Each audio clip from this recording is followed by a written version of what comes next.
Hello, hello student. Myself Digeshwari Devangan, guest lecturer, Department of Commerce, government GSG PG college Balod. मेरा subject है business economics unit 4। मेरा topic है Higgs and सैमुलिन्सन theory part 5।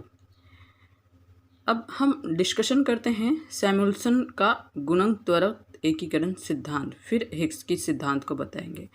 तो Samuelson की व्यापार चक्र की व्याख्या का आधार जो है गुणक एवं त्वरक की पारस्परिक क्रियाएं हैं, है ना। उनकी विचारधारा है गुणक और त्वरक। सैमुअल्सन के विचार में अर्थव्यवस्था की सामयिक उच्चारण की जो व्याख्या अकेले गुणक के विचार से नहीं की जा सकती, मतलब उसमें त्वरक भी शामिल है।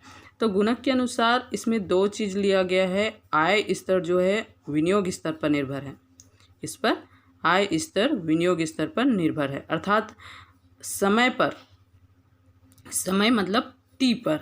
तो गुणांक बराबर क्या होता है 1/, सीमांत बचत क्षमता इक्वल टू आय परिवर्तन बटे विनियोग परिवर्तन। गुणांक को यहाँ पे के से इंडिकेट किया है। 1/, जो है एस इक्वल टू क्या होता है वाई, मतलब समय के अनुसार परिवर्तन, आई और विनियोग के अनुसार परिवर्तन। अगर हम त्वरक के अनुसार देखें तो विनियोग स्तर आय में परिवर्तन की दर पर निर्भर है। देखिए पहला क्या है, आय स्तर विनियोग स्तर पर निर्भर है। अब यहाँ पे विनियोग स्तर जो है किस पर निर्भर है, आय में परिवर्तन की दर पर निर्भर है। मतलब अगर कम आय होगी तो विनियोग कम होगा, आय ज़्यादा होगा तो विनियोग ज़्यादा होगा। तो ये आय जैसे ही परिवर्तन होगा उसके दर पर विनियोग स्तर निर्भर है, अर्थात y equal to y t minus -1। इसमें y t-1 जो है क्या दिखा रहा है, परिवर्तन को, है ना, परिवर्तन की दर को पर निर्भर करता है। अब देखिए सैमुअल्सन की गुणक त्वरक की अंतरक्रिया को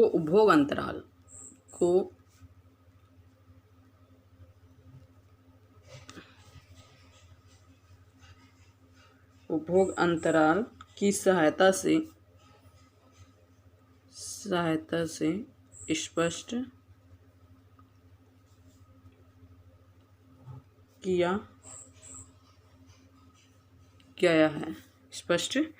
किया गया है। सैमुअल्सन ने उपभोग को गत वर्ष की आय का जो है फलन माना है, अर्थात उपभोग में अवधि अंतराल उपस्थित होता है, मतलब समय अंतराल उपस्थित होता है। तो यहाँ पे कुछ समीकरण हैं।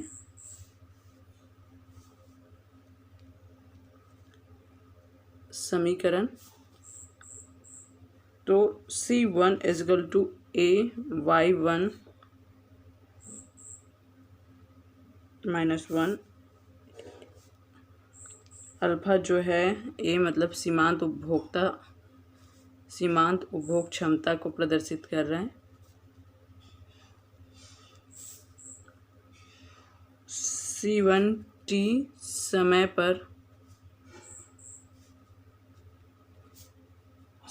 पर उपभोग को प्रदर्शित कर रहा है। y-1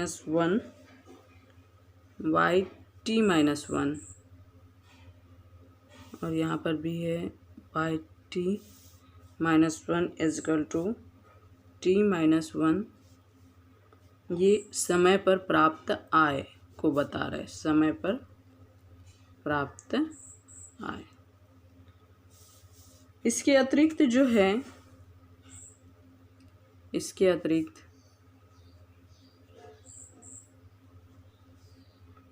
विनियोग को उपभोग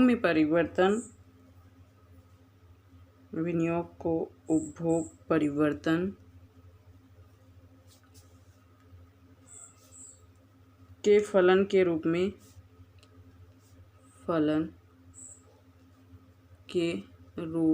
में परिभाषित किया गया है।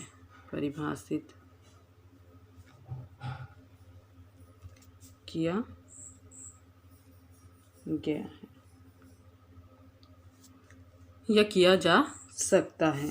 तो इसको investment T divide by beta bracket में C1 माइनस CT-1। अब बीटा त्वरक गुणांक है, यहाँ पे जो है यहाँ पे बीटा त्वरक गुणांक है।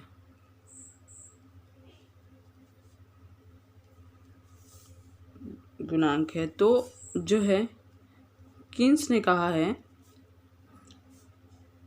कि YT CT plus IT plus GT, मतलब CT क्या बता रहा है, समय पर उपभोग। YT क्या बता रहा है, आपका आय बता रहे हैं, ठीक है, समय पर आय। और जो है IT बता रहा है आपका क्या, विनियोग, है ना, विनियोग बता रहा है। तो ये किसकी विचारधारा। अब इसमें जो है हिक्स जो है, जो हम पढ़ रहे हैं, सैमुअल्सन जो है कहते हैं कि इससे जो है समय बिंदु पर आय का जो स्तर है 2 वर्षों में आय स्तरों पर निर्भर करता है। यानी T समय की आय, YT जो है 2 समय के आय स्तरों पर YT1 तथा YT2 पर निर्भर करती हैं। समीकरण से स्पष्ट होता है कि अर्थव्यवस्था में जो है आय का स्तर सीमांत उपभोग प्रवृत्ति पूंजी उत्पाद अनुपात अर्थात त्वरक ब्री पर निर्भर करता है। अल्फा एंड बीटा के विभिन्न मूल्यों पर आर्थिक क्रियाओं का परिवर्तन देखा जाता है, ठीक है। तो ये तो जो है सैमुअल्सन का हो गया। अब हम हिक्स की विचारधारा पर आते हैं। अब यहाँ पे डिस्कशन करते हैं हिक्स का विचारधारा।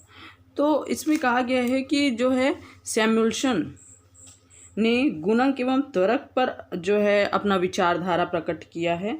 गुणक और त्वरक के अंतरक्रिया के विश्लेषण के द्वारा राष्ट्रीय आय में उत्पन्न होने वाली अनेक ऐसी काल श्रेणी को स्पष्ट किया है जिसने काल श्रेणी के चक्रीय क्रम की सत्यता प्रमाणित हुई है। सैमुअल्सन द्वारा गुणक त्वरक अंतरक्रिया की व्याख्या व्यापार चक्र के सिद्धांत के रूप में प्रतिष्ठित हो सकती है। 1950 में प्रकाशित प्रोफेसर J.R. हिक्स की पुस्तक a contribution of the theory of trade cycle व्यापार चक्र के सिद्धांत की व्याख्या करता है। हिक्स द्वारा प्रतिपादित व्यापार चक्र को ट्रेड साइकिल व्यापार चक्र के सिद्धांत की जो है व्याख्या करता है तथा गुणक एवं त्वरक की अंतरक्रिया पर आधारित है।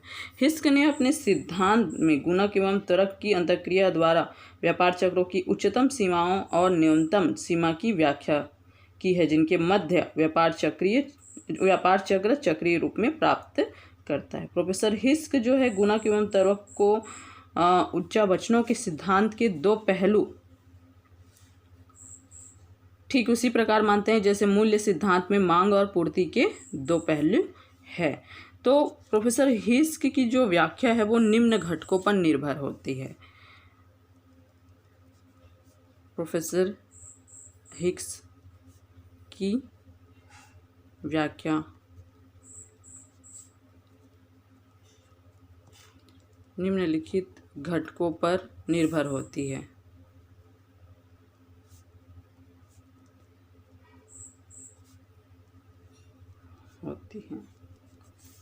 पहला, किन्स का गुणक सिद्धांत।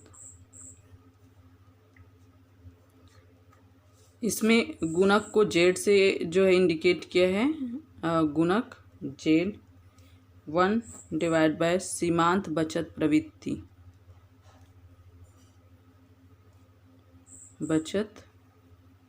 प्रवृत्ति MPS, ठीक है।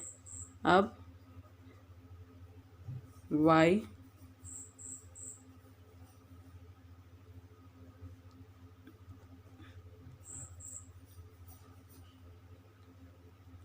Y जो है हमारा आय को बता रहा है, ठीक है, और ये इन्वेस्टमेंट को बता रहा है। आय में परिवर्तन से विनियोग में परिवर्तन। अब इसमें हमें क्लार्क का त्वरक सिद्धांत के बारे में, दो घटक है, एक जो है किन्स का और दूसरा है क्लार्क का, और किन्स का गुणक सिद्धांत और क्लार्क का त्वरक सिद्धांत। तो अगर हम इसमें बात करें तो पहला त्वरक का विचार जो है प्रेरित विनियोग पर आधारित है। किस पर? प्रेरित विनियोग पर, प्रेरित विनियोग पर, ठीक है। दूसरा है त्वरक यह स्पष्ट करता है कि उपभोग व्यय की वृद्धि के कारण विनियोग व्यय में कितनी वृद्धि होती है। उपभोग व्यय में वृद्धि के कारण से विनियोग व्यय में कितना वृद्धि होता है।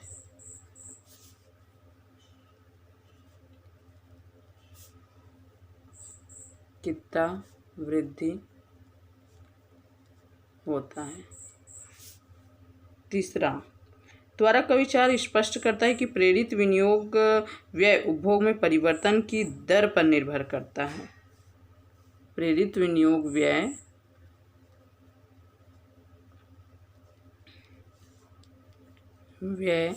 उपभोग में परिवर्तन, है ना, उपभोग में परिवर्तन की दर पर निर्भर करता है, दर पर निर्भर करता है, ठीक है। तो ये हो गया क्लार्क का जो है त्वरक सिद्धांत। अब है हेरोड की विकास प्रक्रिया। तीसरा है हेरोड की विकास प्रक्रिया।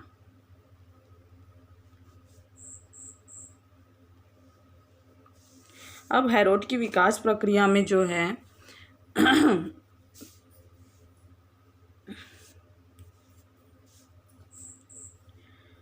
हिस्क की व्यापार चक्र व्याख्या हेरोड द्वारा प्रतिपादित जो है विकास की वांछनीय दर पर आधारित है। विकास की वांछनीय दर वह दर है जिस पर अर्थव्यवस्था में बचत एवं विनियोग में संतुलन स्थापित रहता है। अर्थात अर्थव्यवस्था में वास्तविक बचत एवं वास्तविक विनियोग दोनों बराबर होते हैं। प्रोफेसर हिस्क आर्थिक उच्चावचनों की व्युत्पत्ति की व्याख्या विकास की वांछनीय दर के आधार पर करते हैं। अब इस सिद्धांत को जो है हम बता दें कि हिस्क द्वारा प्रतिपादित व्यापार चक्र की व्याख्या जो है इसमें है। अब इसको जो है एक चित्र के माध्यम से हम समझते हैं।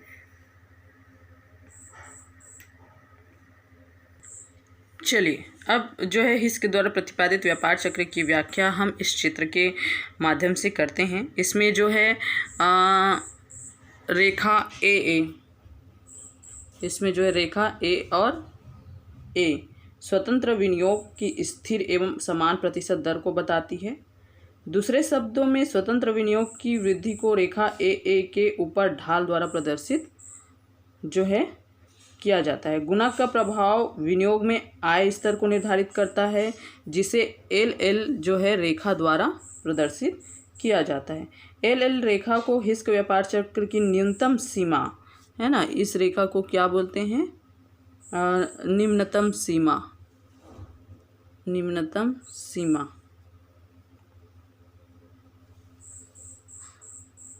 प्रदर्शित कर रहा है, और इस रेखा एल पर हिस्क प्रेरित विनियोग को लगभग शून्य मानते हैं। रेखा एफ पूर्ण रोजगार पर पूर्ण रोजगार को प्रदर्शित करता है, पूर्ण रोजगार को प्रदर्शित करता है, जिसे हिस्क व्यापार चक्र की उच्चतम सीमा, इसको क्या बोलते हैं? उच्च सीमा,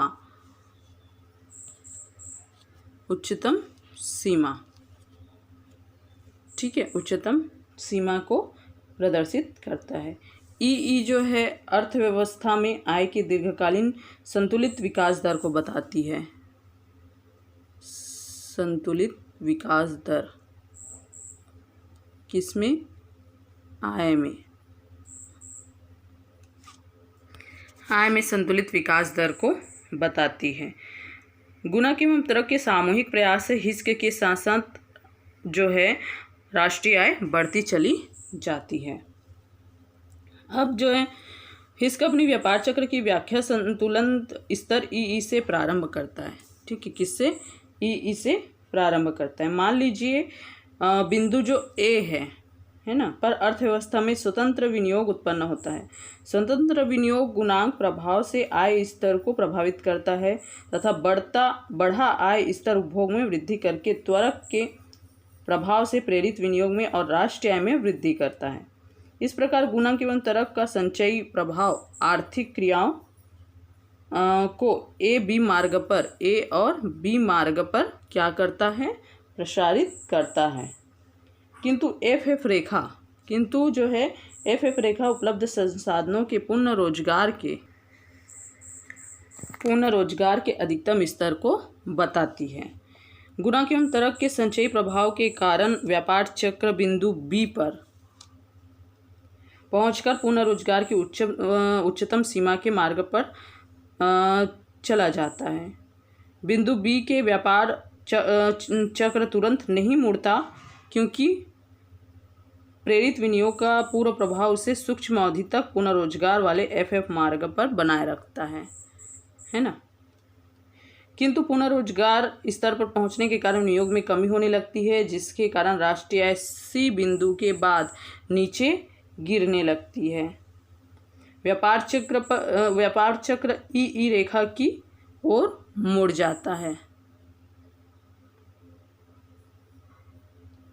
ऐसा इसलिए होता है कि विनियोग का प्रभाव इतना क्षीण हो जाता है कि वह राष्ट्रीय आय को संतुलन स्तर ई पर स्थायी नहीं रख पाता और गुणक के विपरीत प्रभाव के कारण व्यापार चक्र जो है सी डी मार्ग पर चलता रहता है, किंतु राष्ट्रीय आय में कमी का स्तर जो है एल रेखा है ना, राष्ट्रीय आय का जो स्तर है एल रेखा से नीचे नहीं जा सकता, क्योंकि अर्थव्यवस्था में स्वतंत्र विनियोग एवं उसका गुणक प्रभाव सदैव विद्यमान रहता है तथा यह न्यूनतम आय स्तर एल रेखा द्वारा प्रदर्शित किया गया है। परंतु एल स्तर पर राष्ट्रीय आय की वृद्धि त्वरक का प्रभाव उपस्थित करेगी, जिसके कारण प्रेरित जो है विनियोग में वृद्धि होगी, जो अपने गुणांक प्रभाव से राष्ट्रीय आय को पहले से अधिक गति से बढ़ाएगा, जिसके कारण राष्ट्रीय आय कुछ अवधि के लिए एल मार्ग पर चलकर जो है चित्र डी गुणक एवं तर्क के सामूहिक एवं संचयी प्रभाव के कारण एच मार्ग पर चल देती है और पुनः राष्ट्रीय आय पूर्ण रोजगार स्तर एफ की ओर अग्रसित होता जाता है। तो ये है कि राष्ट्रीय आय जो है निम्न स्तर से उच्च स्तर तक किस जो है बिंदु पर जाता है, कब जाता है। एफ उच्च स्तर को बताता है, एल निम्न स्तर को बताता है। अगर हम संतुलित जो विकास का स्तर है ई अगर उसका लें तो पहले जो है हमारा राष्ट्रीय आय जो है बढ़ता है, आय बढ़ता है, जिससे हम ज़्यादा जो है विनियोग कर पाते हैं, फिर घटता है। तो इस तरीके से ये जो है हिस्क का सिद्धांत है। अब इसमें कुछ आलोचनाएं हैं, जैसे हिस्क द्वारा प्रतिपादित व्यापार चक्र की व्युत्पत्ति की व्याख्या को अगर हम संतोषजनक देखें तो इसकी कुछ आलोचनाएं हैं। जैसे यह सिद्धांत गुणक का जो है एक स्थिर मूल्य मान लेता है तथा इसकी स्थिर गुणक मूल्य के आधार पर व्यापार चक्र की विभिन्न अवस्थाओं की व्याख्या करता है। इस प्रकार यह सिद्धांत सीमांत उपभोग प्रवृत्ति को स्थिर मान लिया जाता है। यह सिद्धांत पूंजी उत्पाद अनुपात को स्थिर मानकर त्वरक गुणक को स्थिर मूल्य आवंटित कर देता है। हिस्क द्वारा प्रस्तुत की गई उच्चतम सीमा एवं निम्न सीमा को स्वीकार नहीं करता और इसे पूर्ण व्यक्तिगत विचारधारा मानता है। हिस्क ने अपने सिद्धांत में आर्थिक क्रियाओं को प्रभावित करने वाले मौद्रिक घटकों की उपेक्षा की है। इसमें जो है मौद्रिक घटकों को इन्होंने बिल्कुल भी शामिल नहीं किया है। अब उपयुक्त आलोचनाओं के आधार पर जो है ड्यूसनबेरी ने हिस्क की व्यापार चक्र की विचारधारा को एक परिकल्पना का नाम दिया है। Thank you.